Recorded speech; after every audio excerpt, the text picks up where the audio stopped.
Assalamualaikum warahmatullahi wabarakatuh. Waalaikumsalam warahmatullahi wabarakatuh. Pagi menjelang siang. Salam sehat untuk kita semua. Adik-adik mahasiswa, pada pertemuan pertama ini untuk mata kuliah survei tambang, kita akan membahas tentang peranan survei dalam kegiatan pertambangan. Sebelum kita lanjut ke mata kuliah ini, jadi berikut rencana pembelajaran semester untuk mata kuliah survei tambang.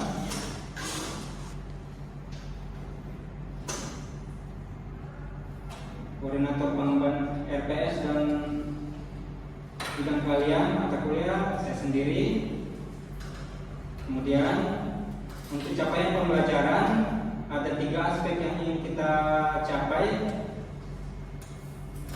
Ada 4 aspek yang ingin kita capai. Ada aspek sikap, menunjukkan sikap bertanggung jawab atas pekerjaan di bidang survei pemetaan dan informasi geospasial secara mandiri, mampu beradaptasi dengan situasi lingkungan pekerjaannya. Aspek keterampilan umum, mampu mendokumentasikan, menyimpan, mengamankan, dan menemukan kembali data untuk menjamin kesahihan dan mencegah plagiasi. Aspek keterampilan khusus, mampu menguasai dan menerapkan dasar-dasar survei dan pemetaan serta teknologi sistem informasi spasial dalam bidang kehutanan dan perkebunan tropika basah serta berbagai aplikasi bidang lainnya. Kedua, mampu mengumpulkan, mengolah, dan menyajikan data geospasial menjadi geoinformasi berbasis komputer. Aspek pengetahuan, memahami aplikasi survei dan pemetaan untuk keperluan industri pertambangan.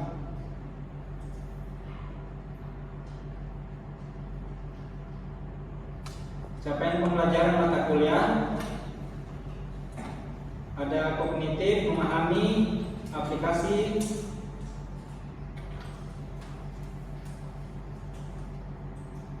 survei dan pemetaan untuk keperluan pekerjaan pertambangan. Psikomotorik, mampu melaksanakan pengukuran dan pemetaan di bidang pertambangan. Afektif, mampu berpikiran kreatif dalam pembuatan peta penunjang kegiatan pertambangan serta menunjukkan sikap bertanggung jawab atas pekerjaannya secara mandiri dan menghindari cara-cara yang tidak terpuji dalam pekerjaan. Deskripsi mata kuliah ini mempersiapkan mahasiswa untuk mencapai kompetensi teknisi survei tambang, ahli media juru tambang yang harus dimiliki lulusan program studi D3 Teknologi Geomatika. Kajian isi mata kuliah membahas teknik, cara, serta peran ilmu survei dan pemetaan dalam pekerjaan pertambangan terbuka dan pekerjaan pertambangan bawah tanah. Bahan kajian materi pembelajaran: 1. Pengantar survei pertambangan, 2. Peta-peta pertambangan, 3. Metode pertambangan, 4. Survei tambang terbuka. Pekan ke-8 ujian tengah semester. Lanjut 6. Aplikasi survei untuk persiapan pertambangan, aplikasi survei untuk penambangan, aplikasi survei untuk penutupan kegiatan tambang, ujian akhir semester di pekan ke-16. Kita lanjut ke untuk materi di pertemuan pertama yang masih berupa teori atau deskripsi. Jadi peranan survei dalam kegiatan pertambangan. Terlebih dahulu kita mesti memahami dasar atau aturan terkait kegiatan pertambangan. Jadi berdasarkan keputusan Menteri Energi dan Sumber Daya Mineral 1897/30/MIM/2018 tentang pedoman pelaksanaan kaidah teknik pertambangan yang baik.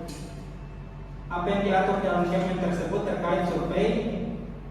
Ada peta berupa peta perencanaan yang hasil kegiatan teknis pertambangan dibuat sesuai kaidah kartografi yang benar, meliputi sistem koordinat, informasi tepi yang terdiri atas judul, arah mata angin, skala benda, penerbit, pembuat, dan metadata. Jadi ini berupa layout untuk peta pertambangan. Dibuat oleh tenaga teknis pertambangan yang berkompeten. Lanjut. Juru ukur tambang, Survei untuk pemetaan dan perencanaan dan kemajuan kegiatan pertambangan dilakukan oleh juru ukur tambang. Juru ukur tambang ditetapkan oleh Kepala Teknik Tambang dan didaftarkan dalam buku tambang atau buku saku. Pelaksanaan kegiatan teknis yang berhubungan dengan survei dan pemetaan serta pengelolaan peta-peta di bidang eksplorasi dan penambangan dilakukan oleh juru ukur tambang. Jadi untuk profil lulusan S1 sebagai supervisor, D3 sebagai juru ukur tambang atau operator, dan alumni atau lulusan SMK sebagai asisten juru ukur tambang atau asisten surveyor. Kemudian juru ukur tambang harus mampu melakukan atau kompetensinya berupa survei dan pemetaan rencana dan kemajuan kegiatan eksplorasi atau penyidikan, konstruksi, pemasangan tanda batas dan penambangan. Survei dan pemetaan untuk identifikasi area yang memiliki potensi bahaya serta pemantauannya. Evaluasi pemutahiran dan pengolahan peta rencana dan kemajuan kegiatan pertambangan.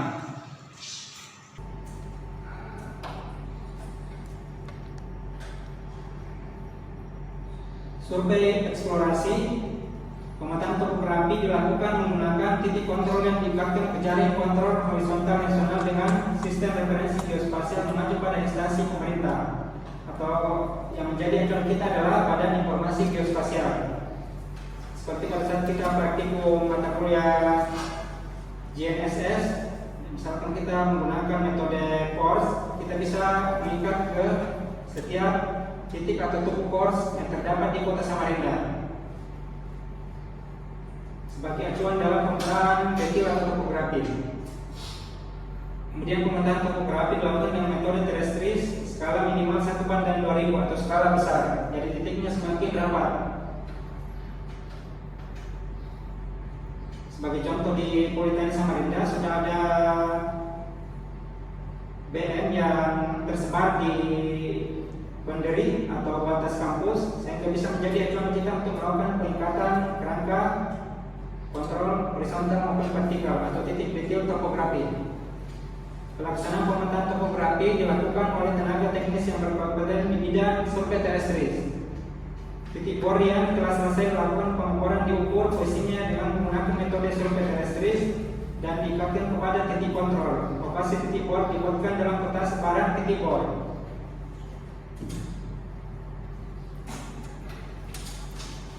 Saya akan menjelaskan sedikit tentang teorinya. Jadi dalam dunia pertambangan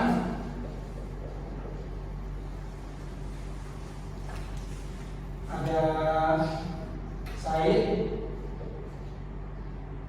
kemudian ada pit. Ya, jadi misalkan kalau satu perusahaan punya site, ya misalkan site Hutan Lama, dan di dalamnya ada beberapa pit. Jadi pit di sini adalah operasi penambangan, dan di setiap pit ada kegiatan mulai dari proses awal berupa pembebasan lahan atau land clearing, kemudian yang akhir adalah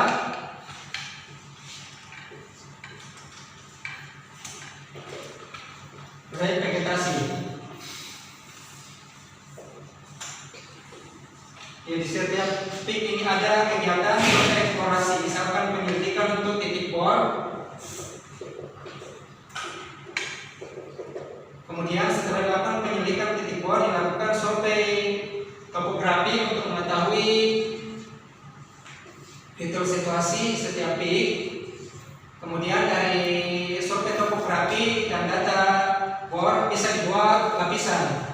Jadi ada lapisan, nanti kita akan bahas lebih lanjut. Lapisan atas namanya overburden, kemudian lapisan di bawahnya sering diistilahkan dengan SIM. Misalkan kita menggunakan istilah SIM G1 untuk lapisan pertama. Nah, ada di setiap SIM ada istilah roof untuk lapisan atas, dan ada istilah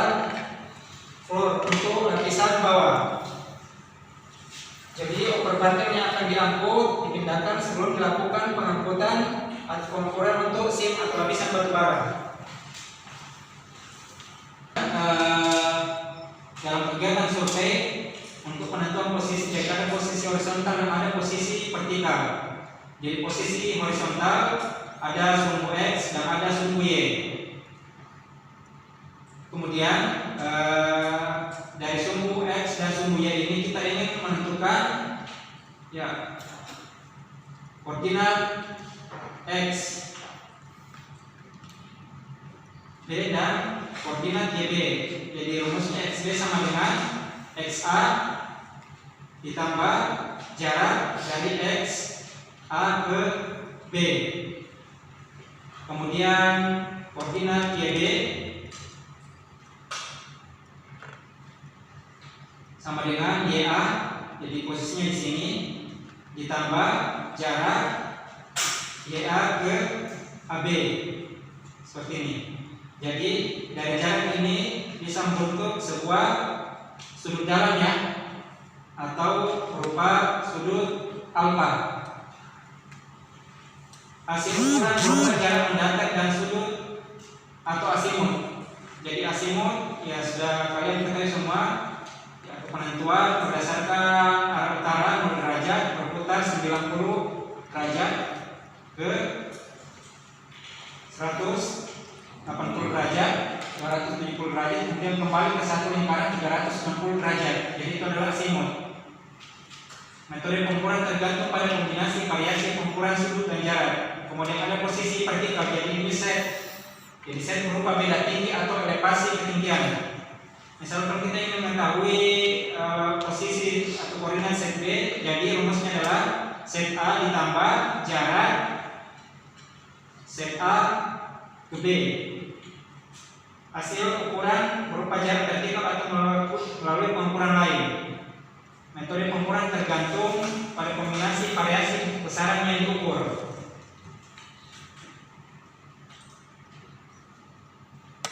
Kita lanjut ke kerangka dasar horizontal atau KDH.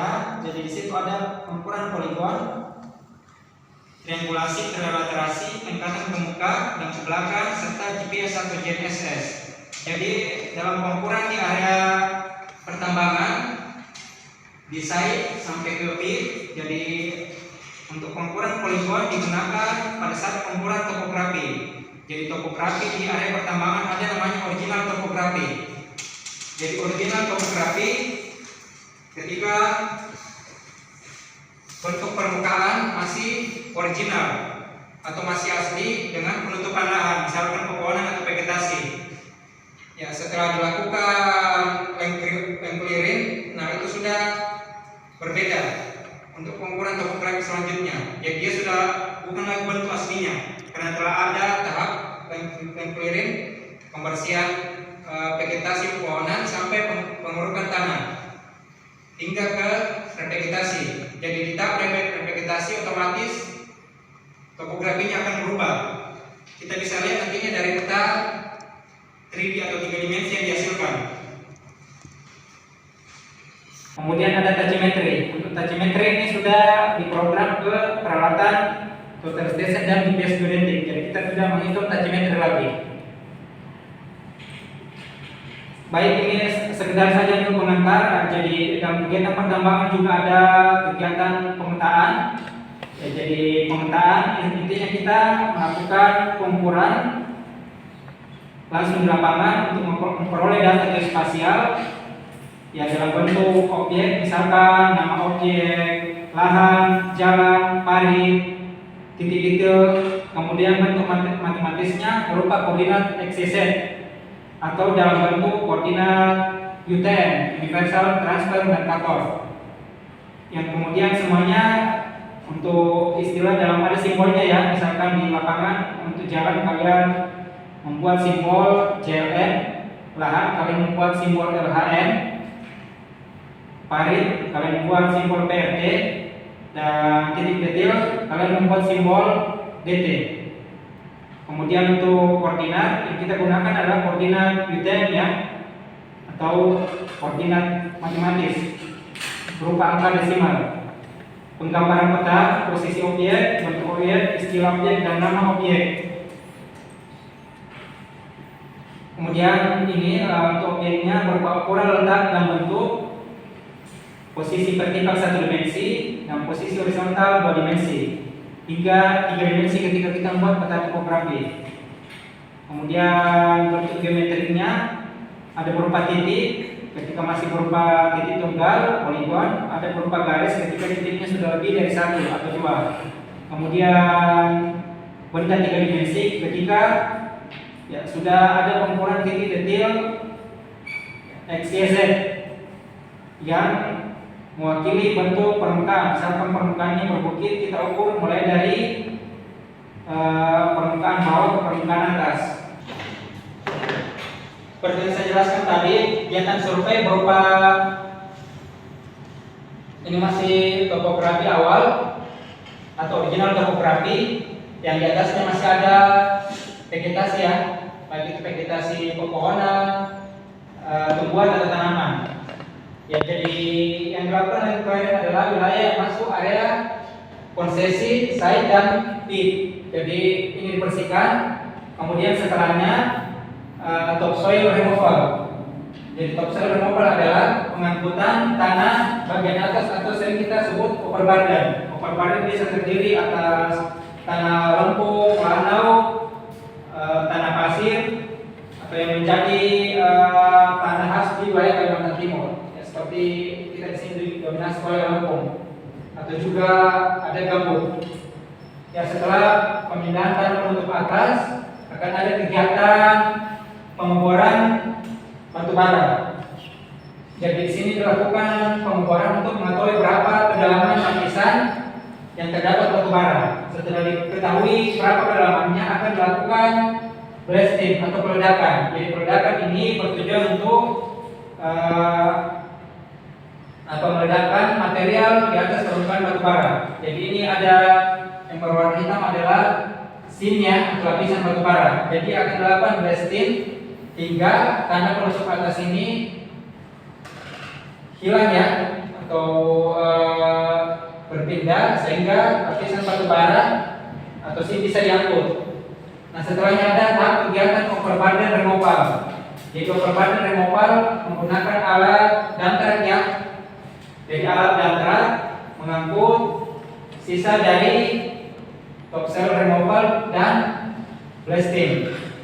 Ini diangkut ke disposal ya, atau disposal merupakan tempat pembuangan overburden. Setelah itu dilakukan coal mining atau penambangan batu bara.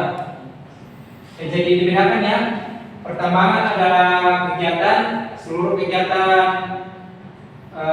baik itu eksplorasi, eksploitasi hingga ke reklamasi di area tambang. Sementara penambangan adalah tahapan eksploitasi batu bara. Baik, setelah ada overburden removal tadi, kemudian penggunaan batu bara, akan dilakukan kembali tahapan pengeboran dan tahapan peledakan atau drying and blasting untuk menjangkau lapisan kedua. Misalkan di sini adalah lapisan sim biduan. Selanjutnya dilakukan kembali tahapan overburden removal atau pemindahan lapisan overburden.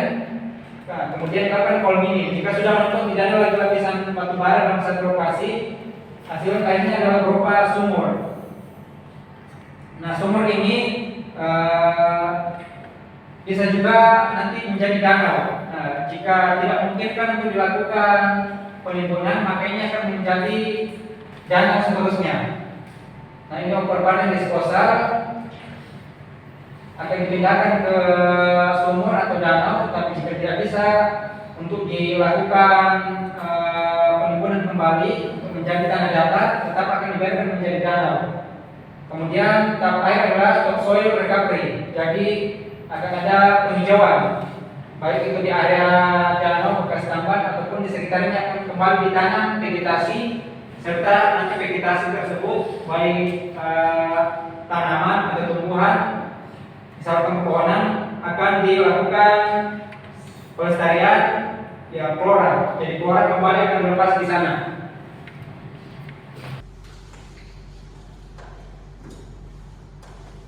Jadi seorang surveyor dia awalnya adalah melakukan pengukuran batas area konsesi,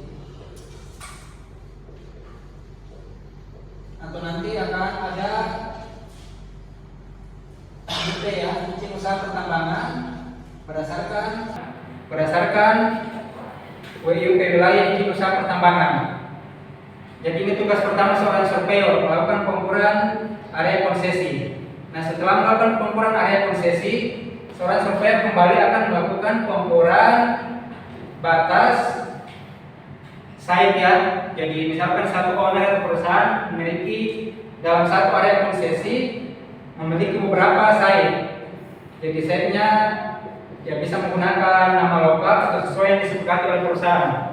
Setelah melakukan pengukuran batas site, ya kemudian seorang surveyor kembali akan melakukan pengukuran batas ya, atau original topografi di PIT ya. Jadi PIT adalah area pengembangan seperti di gambar ini adalah area PIT. Jadi PIT berada di dalam lokasi area site ya. Ya, jadi setelah ada area konsesi, ada site yang bisa jadi tersebar. Kemudian di dalam site masing-masing ada PIT. Nah, tugas surveyor berikutnya adalah melakukan pengukuran topografi di PIT. Ya, area topografi yang diukur adalah original topografi atau topografi sebelum dilakukan ya, pengurukan. Nah, setelah dilakukan pengerukan dan topsoil removal, ya seorang surveyor kembali akan melakukan pengukuran setelah dilakukan pengeboran dan peledakan. Setelah itu kembali surveyor akan melakukan pengukuran saat dilakukan penambangan. Jadi misalkan yang dilakukan adalah berapa ketebalan batubaranya dari data survei. Baik, mungkin itu data kolom nantinya akan kita olah di aplikasi. Yang pertama yang sering digunakan adalah Landscape.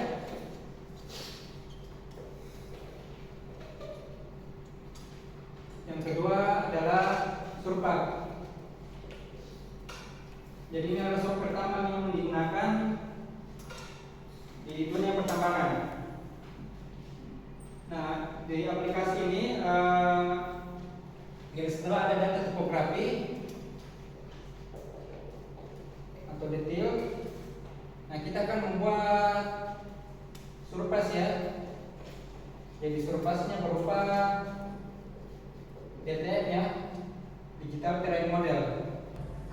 Jadi dari DTM ini kita bisa membuat 3D topografi, kemudian menghitung volume. Untuk studi kasus di batubara kan ada volume overburden dan ada volume stockpile batubara. Dalam penambangan untuk peran survei seperti yang saya sudah jelaskan tadi. Jadi yang pertama adalah link clearing, kemudian yang terakhir reklamasi atau vegetasi. Ini contoh di tesis saya waktu di swasta. Jadi ada geospatial kan mineral survei dan ada min survei.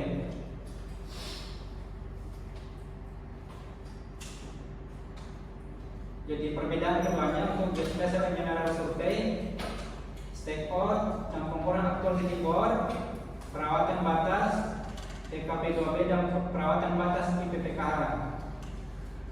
Jadi PKP2B terkait pengelolaan kawasan pertambangan.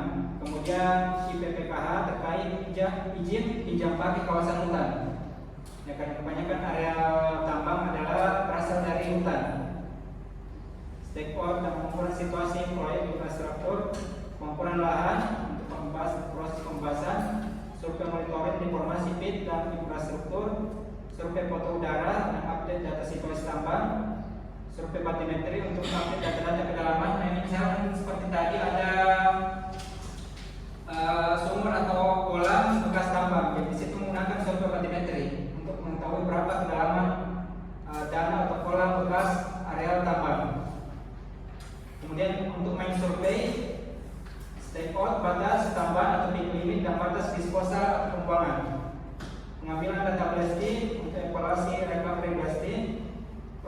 final slope dan geometri jalan, pengukuran dan penyajian data situasi mingguan, pengukuran dan penyajian data root and flow. Jadi tadi yang saya jelaskan, jadi dalam satu sim lapisan batu bara yang atas sering disebut roof, kemudian yang di bawah sering disebut floor. Jadi itu adalah satu sim atau lapisan. Pengukuran proses stok batu bara atau ini adalah stok hasil survei dan timbangan. Kemudian di dalam juga ada email code early warning system, ada atau ada sistem peringatan dini misalkan terjadi banjir atau longsoran, ini rawan ditambang. Kemudian ini adalah Rainbow McQueen atau ini adalah progres jam mingguan, berapa perbaden yang diangkut. Jadi seperti ini contoh data perbaden survei dan tracking. Jadi volume bisa diketahui dari survei menggunakan total station dan GPS geodetik. Yang ada volume juga dari data dari bagian lab dan track. Jadi bisa dibandingkan apakah ada selisih atau tidak. Ya, seperti ini contoh untuk pit monitoring menggunakan drone. Dan ini contoh untuk proses stockpile atau batu bara yang sudah berada di tempat tumpukan batu bara atau sering disebut juga stockpile ya. Kemudian ini contoh untuk proses ulangan pengukuran topografi, stake out titik batas, ini untuk joint survey, dan ini yang paling terakhir serah terima area vegetasi. Jadi tambang legal pasti di akhir mereka bertanggung jawab membuat area vegetasi, penghijauan kembali.